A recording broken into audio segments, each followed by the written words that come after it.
Welcome to all in this lecture. In this lecture, we are starting a new series on beams. In this series, we are going to study the beams, types of the beams, and the various types of supports, and also the loads which the beams carry. And we will also study some of the examples on it. So, let's start.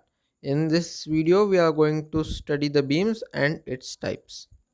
So, beams are the horizontal structural elements which carry load perpendicular to the longitudinal direction. Means, for example, if this is a beam and these are two columns which are holding the beam, so this beam can have a very big structure upon it.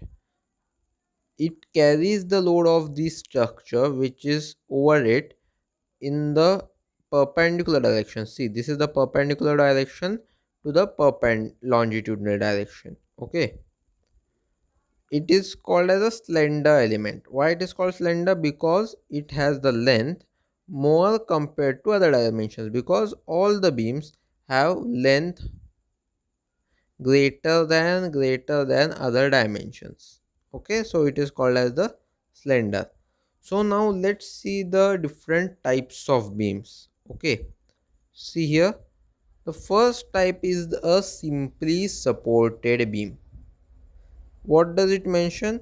Both end of the beam are supported on two simple columns. Both end of the beams are supported on two simple columns. This is the simplest type of beam. See here, these are two columns and a beam is simply placed over it. Simply placed over it.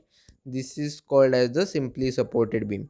And other important thing, the length of the beam from the midpoint of the columns is known as the span. Length of the beam from the midpoint of the column is known as span.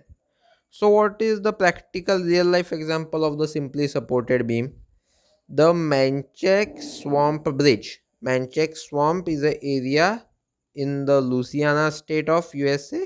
It is a bridge, and its speciality is that it is a simply supported beam type of bridge and is the longest over water bridge in the world.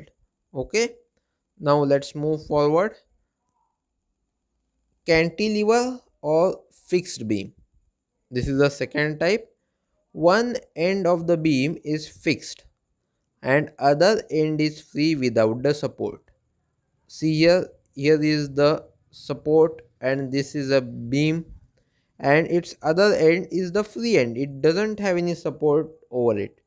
What are the examples? The examples are the traffic signals and cranes. For example, on the road there are traffic signals. Okay, here is the pole and here are the three signals: green, yellow and red. Okay, and if we assume that this is a beam, there at this point there is support, but at this point it is a free end. Okay, so all the traffic signals and cranes are the example of the cantilever or the fixed beams. Moving forward, there is also a term propped cantilever beam. What does it mean? One end of the beam is fixed and other end is supported by the simple roller. See here, it is a fixed and the other end is supported on a single roller. It doesn't have any practical real life applications, but you should know the term. Okay. Now there is the continuous beam. Continuous beam, that is, there are more than two supports to the beam. See here, there is a long beam and there are three supports over it. There can be many supports. For example, bridges. There are various long bridges, okay, and they have beams column structure. There are the need of various columns to hold the bridge in the place. It comes under the category of continuous beam, and all the buildings have also various columns. They are also the example of continuous beams. And this is the last type, the overhanging beam. Beam is projected beyond the support. Beam is projected beyond the support. Okay, so what does it mean? What does it mean? See here. Here is one column, here is another column, and this part of the beam is away from the support. It is the overhanging piece. It is the overhanging piece. And hence it is called as the one-sided overhanging beam.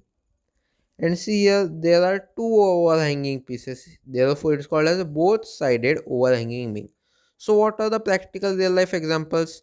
If we see the windows of buildings.